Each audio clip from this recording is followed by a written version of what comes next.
Hey guys, and welcome to Simply Otaku Podcast. I'm Chris. Kaleigh. We're from the Buttonsmashers family, and we're doing a weekly podcast on Japanese otaku. Now, many of you may not know what otaku or otaku culture is, but my totally awesome co-host Chris is going to share with you exactly what otaku is. Chris? Okay, so otakus are people who are obsessed with a hobby to the extent where it becomes a major part of their identity. Otaku has somewhat was negative in back then. It's still negative, but not to the extent that it was your shonen back then in Japan. But isn't like an otaku kind of like a nerd? Yeah. So, example, I'm a nerd, yeah. I'm a nerd to the extent. Alright. Yeah, we knew this. Alright, so sorry.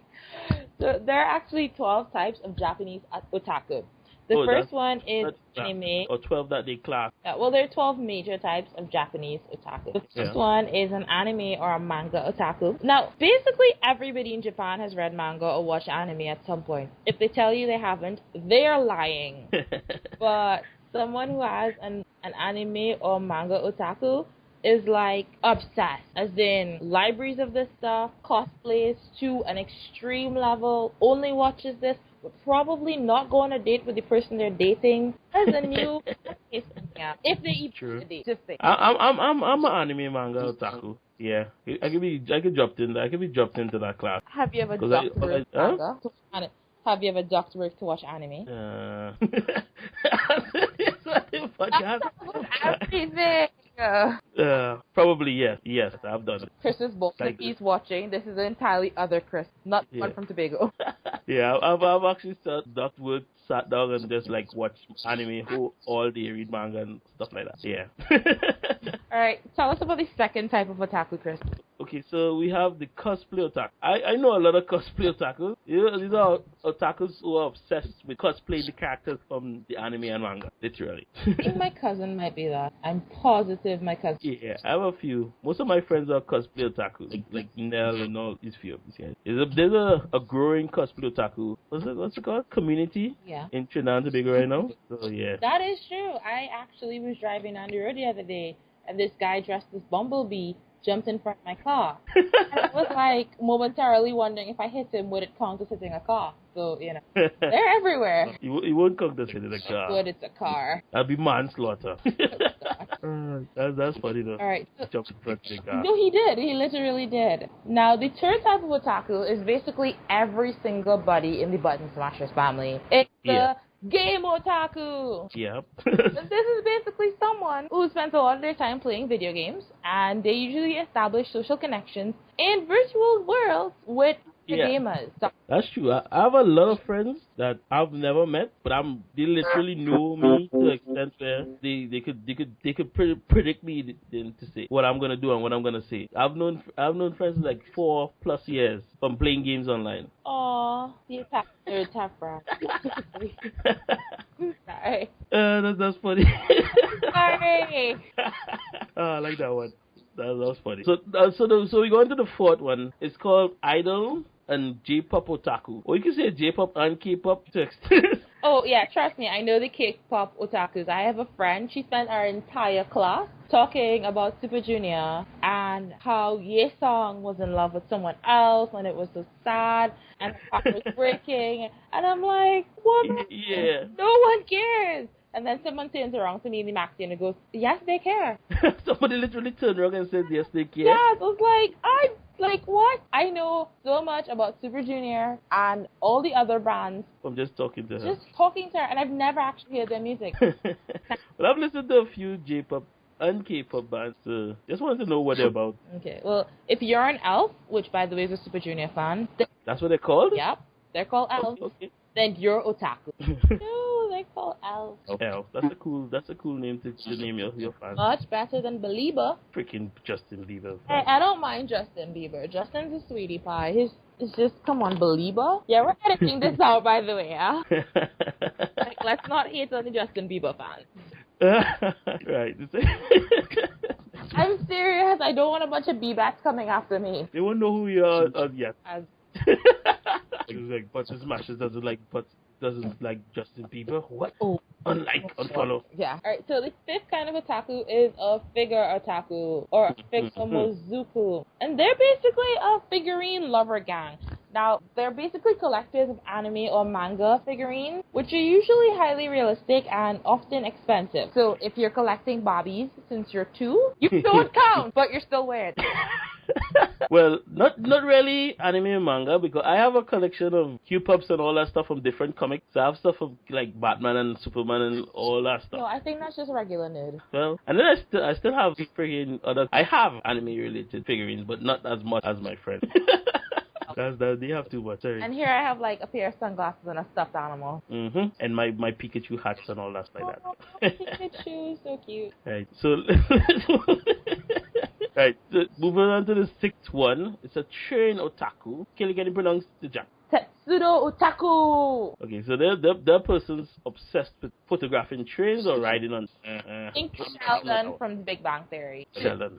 I haven't watched that show pretty much, you know. I honestly haven't either. I don't know, I don't watch that show. I don't watch TV. We should totally binge watching something and then do an otaku culture on it. Like, really, that's what we really should. But nothing is wrong with train watching, though. Trains are awesome. They go really fast. Yeah, I know this. They're very efficient. And, you know, they have this whole kinky subculture to it. Kinky subculture. It is. Like, drive the train to the tunnel. Yeah. Oh, and then, right. So we're on number 6, and we're going on to number 7. Number 7 is called a robot otaku. Now, we all know that Japan is, like, super futuristic, and they have robot people. They do, I swear. Yeah. But reality, though, they're actually really invested in robot research and artificial intelligence. And Japanese robots are, like, super advanced. Yeah, smart. Like, they're more advanced than some of my ex-boyfriends. So, you know. Not expecting much, but still. Oh, ow, I feel sorry for those guys.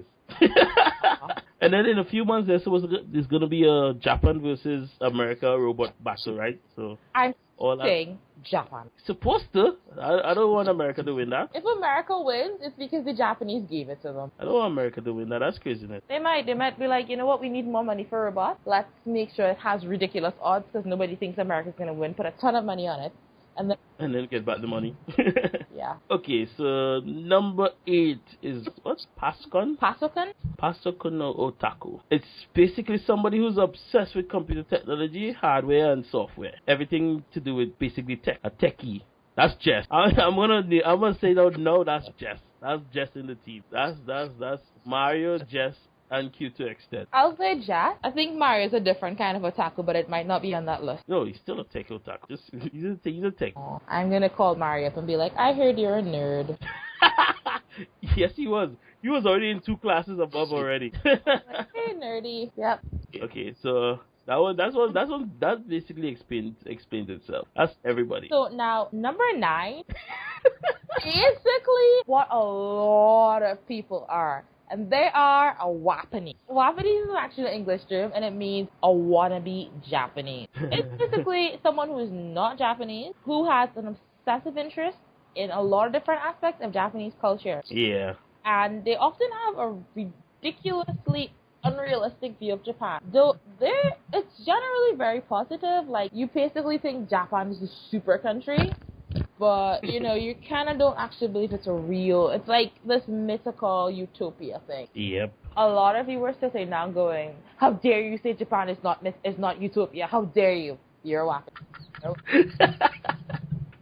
Yeah, I'm somewhat of a whack to extent. There's this YouTube channel I follow a lot called Beginning Japanology.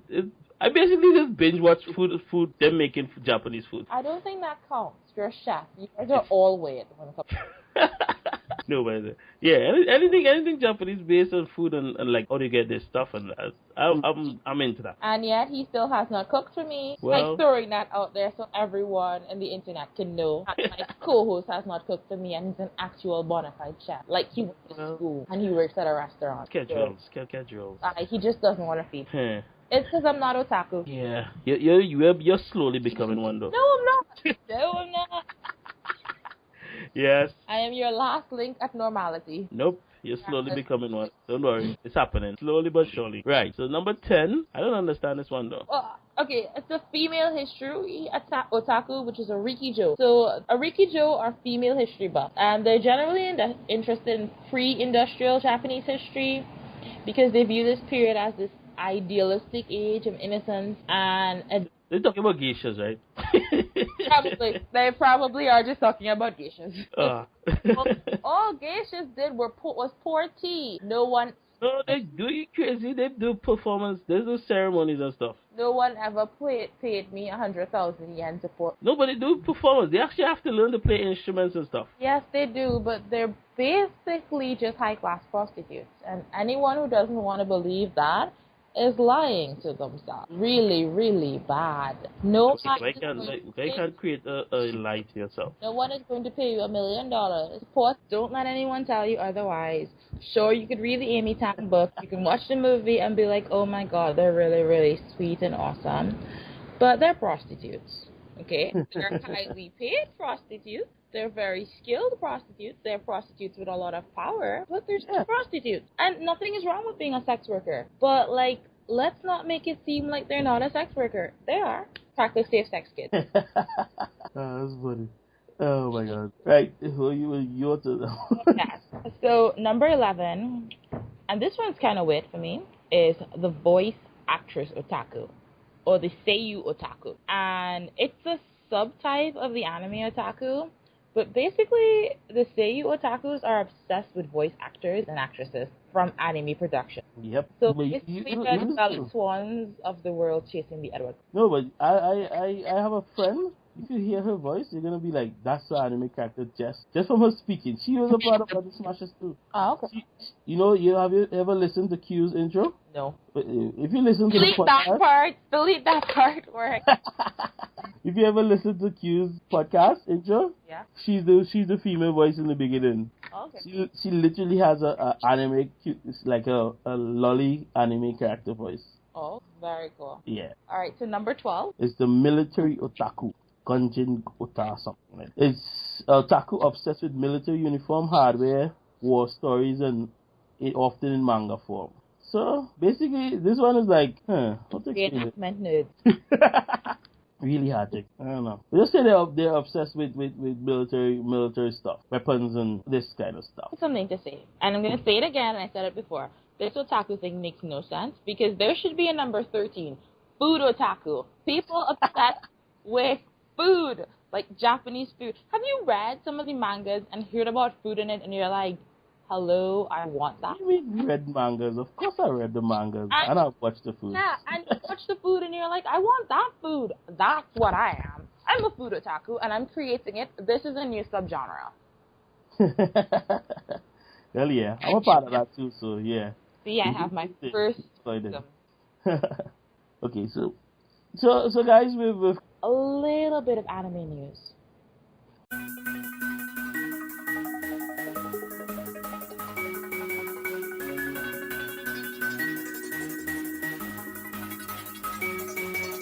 This is Otaku News with Kaleigh and Kriston, and we are presenting information on the 40th annual Kodansha Manga Awards. Now, the nominees for the 40th annual Kodansha Manga Awards, and this is Kodansha, not Kardashian, but it has been announced on Friday, and it's honoring 14 titles across 3 categories.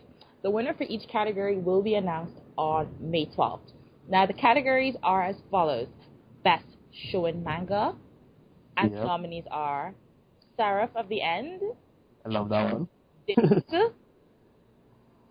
Yep. Noragami. I've read it. I don't really like it that much. My Hero Academia. Yeah, I follow that one as well. And My Hero Academia. Yeah, I follow that. That one's interesting. I want to see where it's going to go. Let me see. And this next section is Best Shoji Manga. This one's all lovey stuff. Nothing is wrong with romance. It's not dead. It's like, say I love you. That's one. I love you, food. I love you. Yeah, I love food too. We're totally having a food episode, by the way, guys. Yeah. Rainbow Days. That's one. Wait, there's actually something called Rainbow Days. Why have I not seen this? Where is it? I'm not too sure. Oh, I'm still reading that. First Love Monster. I don't know what that is. I haven't read any of these manga. Kiss Him, Not Me. That sounds like a Taylor Swift song. The title alone is like Kiss Him, Not Me. That's sad. Okay, so the next section is best general manga. And we have You say it first. Arjun Demi-Humans. I like that. That's interesting. That's a kind of dark kind of. It's like you could kill me, but you can't kill me kind of situation in that manga. So it's like politicians? No, it's basically people are immortal and you can't kill them, and they have something called Arjun. They call them Arjuns, and they summon these kind of black creatures that nobody could see but them unless you're in a stressful situation. Then you see them. Okay, next one. Politicians? Yeah, no. All right. So this other one is actually for the military otaku. Golden Kamuy. Yeah, wait. We were just talking about that. Yes, we were. Yeah, that's interesting. So yeah, it's like soldier famous for his powers. That's like something like Gate. Gate can be classed as a military otaku kind of anime. Okay, I'm gonna have to check that out. Yes, you have to. It's awesome. It has 2 seasons already. It's only been out like within late last year and this year. Nice. We also have Kondori. Is it? I don't know what that is. It's kind of weird. It's a doctor manga. Jazz musician. About childbirth. It's like a day at the gynecologist's office. Tokyo Tarareba Musi. Okay, so it's about 3 single ladies who are around 30 years old. Okay. It's basically the Golden Girls, 30 years younger. With Sophia. What? The last one. Wait. I just read the description of this manga, right? Mm-hmm. These girls, if it's reading where I think it's reading about, these girls are gonna be my age when the Olympics happen. So it's like 30 years old, and they don't still expect to be single when the Olympic is approaching. I don't understand that. I just like, why can't people be single?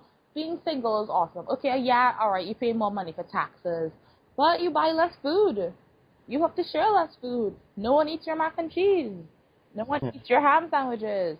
No one has to fight with you over what you're watching on TV tonight. Stay single. Get a best friend. Best friend. I like that. Right. Boku Dake Ga Inai Machi. And I just heard all the Japanese cringe.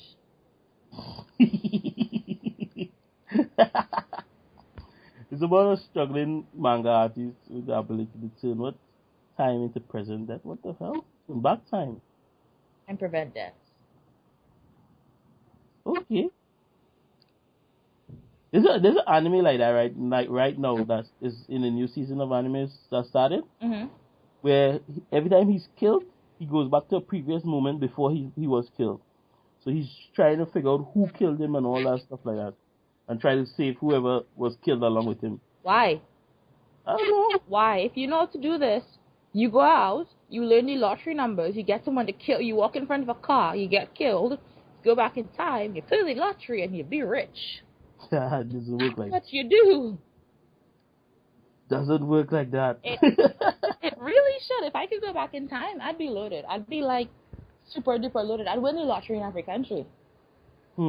Like, if you guys see that I win the lottery in every country, know that I just built a time machine. Like, We covered everything we wanted to discuss for today. Isn't that right, Chris? yeah, I think we got it all. So we're going to wrap up this show until next week. So before we go, we're going to just make some recommendations for what we're interested in reading or watching this week. And we want to hear what you guys are going to be watching and reading this week. So tell us in the comment section, and we'll discuss it next week as well. Okay, so the recommendations for this week, Kaleigh. What have you been reading, and what you think the people are going to be interested in? Okay, well, I'm actually interested in something that's a bit further back. I really want to read Bloody Mary. It came out a couple weeks ago, but I still haven't gotten it. Hint, hint to my boss. I want to read Bloody Mary. I'm also interested in Crown of Thorns. And a couple of the manga from this list, I'm totally gonna be reading because it sounds really interesting. Yeah, I know this. I want to read Monster Hunter. And for anime, I think people should watch 100. It's the first episode's out, and it's going pretty interesting so far. I want to see how that manga builds. That anime builds, I mean. I heard that 100 is really, really good. So, guys, get a copy of it. A copy? I don't think it's available in copy yet. You know what I mean by a copy? It's like, I'm old school. I'm from the 90s. You know, just be glad I'm not saying go, like, stream it on your VHS.